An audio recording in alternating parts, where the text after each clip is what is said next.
Okey, Assalamualaikum. Salam sejahtera, salam Jumaat, salam menjemput rezeki. Okey, ini hari kita ada sebuah kenari. Okey, kenari ni isu dia, owner cakap, bila bawa ramai sikit ataupun bawa barang yang agak berat, bahagian belakang ni rasa macam menggeliat. Bila belok tu keretanya menggeliat. Kita dah panggil dia datang, kita dah check, kita dah inspect.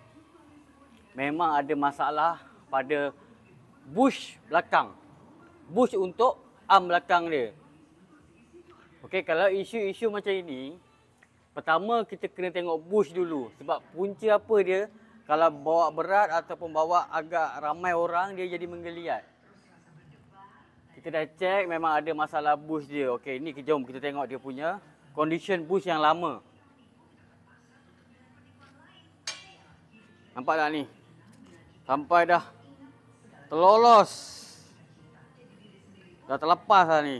Daripada rumah dia dah terlepas lah.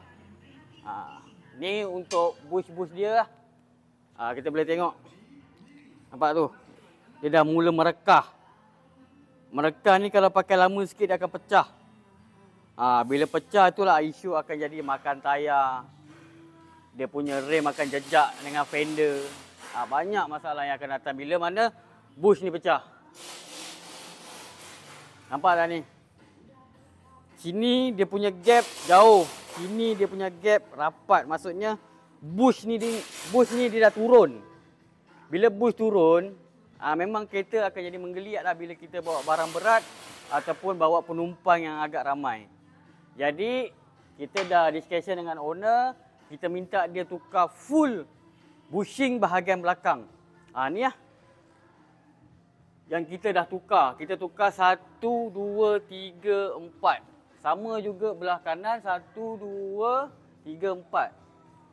Macam biasa cara pemasangan dia, kereta mestilah tegak macam gini. Yang kedua kita perlu jack bahagian arm dia ni supaya selaras tegak. Baru kita boleh ikat skru 17 ni. Baru bushing yang baru kita pasang tadi tu tahan lama.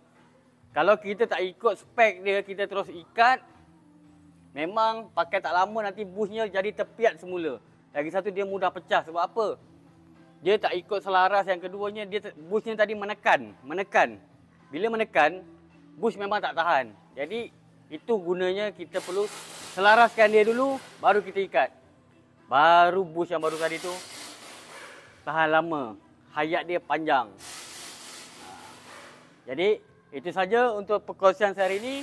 Tunggu saya di next video. Apa-apa pun terima kasih yang mana support Zelana Auto. Mana nak servis kereta, mana nak repair kereta, mana nak buat under garage, terus call kita di talian. Bye-bye.